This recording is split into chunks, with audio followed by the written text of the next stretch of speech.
Anong mensahe ang kailangan marinig ng mga Cancer o Cancer sa buong buwan ng September 2024? Pwedeng nangyayari na to o mangyayari pa lang. Kung hindi man para sa inyo tong magiging reading, baka para sa someone na malapit sa inyo o sa someone na kakilala niyo mismo. Baka may lumabas sa gender mamaya, gawin nyo na lang energy. Masculine at feminine energy. Pwede rin naman na wag nyo nang pansinin ang gender. Hindi ko alam kung anong lalabas, kung positive ba o negative ang reading. Depende sa kung anong ma-pick up kong energy. Ngayon, kung hindi mag-resonate sa inyo to, i-adjust nyo na lang ang video at hanapin nyo to. Kung hindi pa rin, edi dito na. Okay?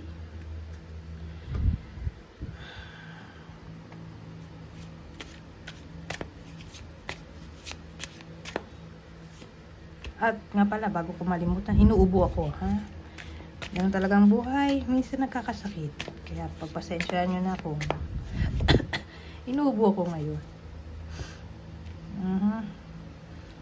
Oh. Queen of Pentacles, Page of Pentacles, ano kaya ito?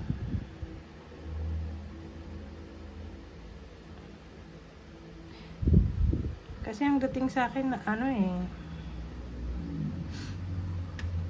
nasa babae to eh. Yung iba sa inyo na babae feminine energy. Okay, kasi marami ng gender ngayon, kaya feminine energy na lang, ha? Yun na lang gagamitin natin. Yung feminine energy natin dito, mukhang nasa stable job na siya. Ang ganda ng takbo ng career niya, o permanent na siya sa work, o may position na siya. Kaya lang for some reason, bakit ganito? From Queen, naging Page. Kasi itong Page, parang siyang student, o apprentice. Na parang gusto niyang mag-aral ulit. O siguro, na-bored na siya. Parang gusto niya na mag-iba, o mag-try ng something new, o mag-adventure ulit, o parang nag-crave siya ng something new sa workplace niya, o nagiging somewhat ambitious siya.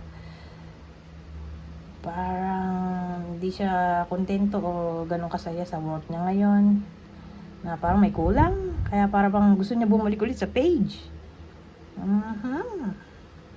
Either nangyayari na to, o mangyayari pala na yun nga, mapapaisip-isip siya sa tinakbo ng career niya, na para bang gusto niya mag-expand ng knowledge, experience, expertise. Ganun eh. Na para bang gusto niya nga bumalik ulit sa pagka-student. Gusto niya ulit mag-aral o mag-try ng something new.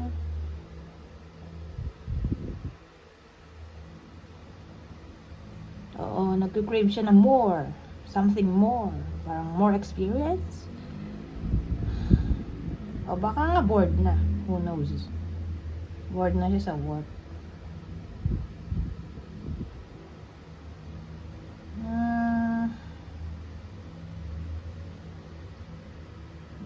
Ano pa bang madadagdag ko dito? Wala nang maisip. Maganda kung punta na tayo dito sa susunod. Ay, may naisip ako. So, yung babae, whether kayo mismo to, o ito yung person nyo, para bang kung hindi to literally gusto niya maghanap ng ibang work. Parang napapaisip siya, o baka nasa process na siya na pag-resign, who knows. Para bang gusto niya maging businesswoman dito, o maging self-employed, o entrepreneur, Ganun eh. Parang gusto niya mag-solo.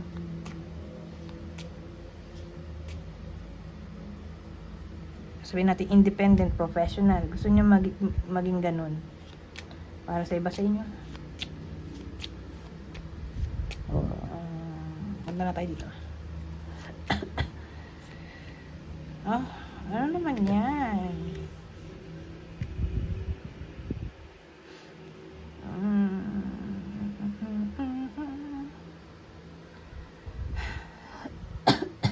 Excuse me. So, sa case na to,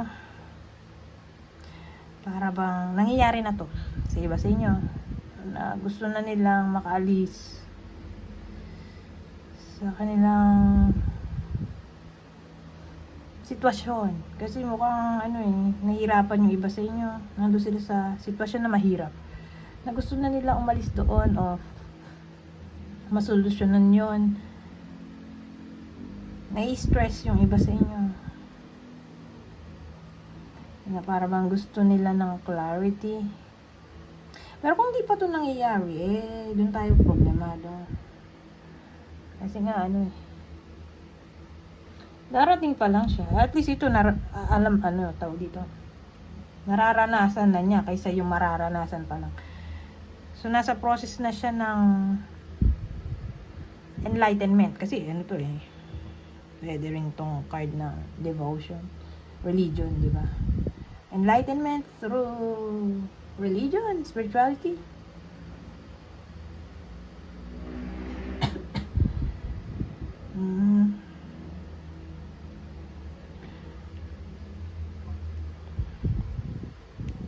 Ngayon, sabihin natin yung iba sa inyo ay nagwi-wish na mag-regret yung someone na cause ng pain sa kanila o distress. Who knows? Baka makamit nila yon. Manifest nila na mag-regret yung tao. Excuse me.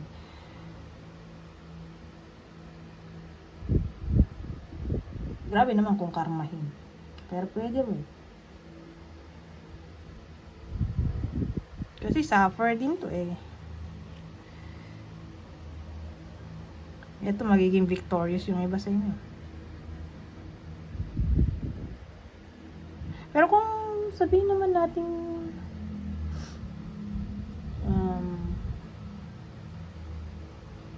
hirap na nga. Nandun na sila sa last stage. Hirap na talaga. Tagal na nilang pinagdaraanan itong pain. Na sinasabi ko, anxiety, depression.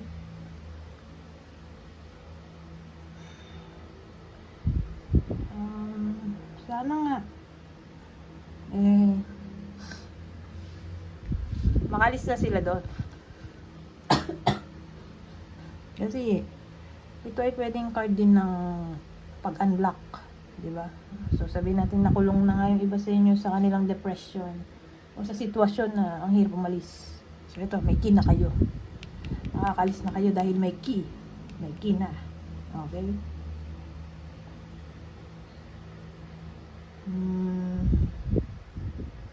Pwede rin tong yun nga, enlightenment, clarity, something na napapahirap sa iba sa inyo, lalo na kung ito ay tungkol sa wariness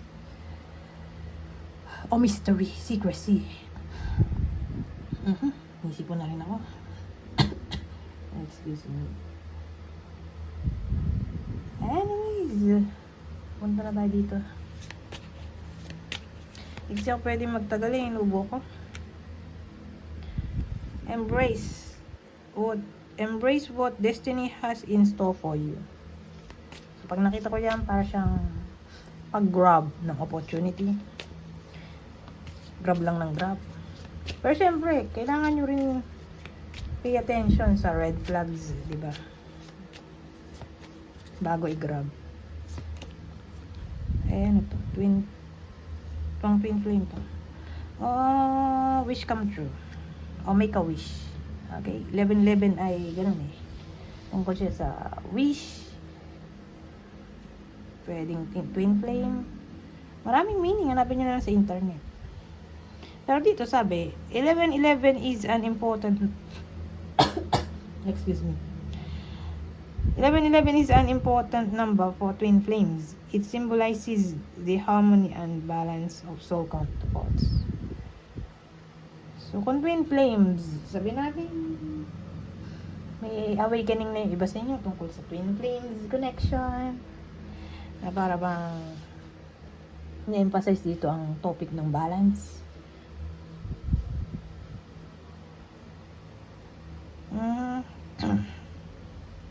Balance mind, body and soul.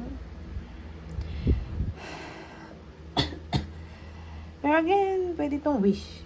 So, wala namang masama kung mag-make a wish yung iba sa inyo. Who knows, baka magkatotoo.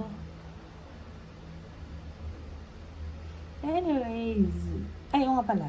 May nabasa rin ako 11:11 ay pwede rin siyang pag-think ng positive para yun lang yung ma-manifest ng iba sa inyo. Para siyang law of attraction.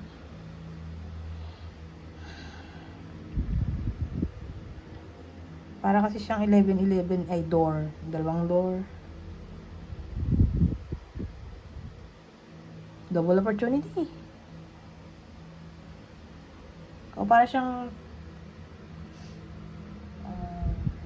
tunnel sa ibang mundo.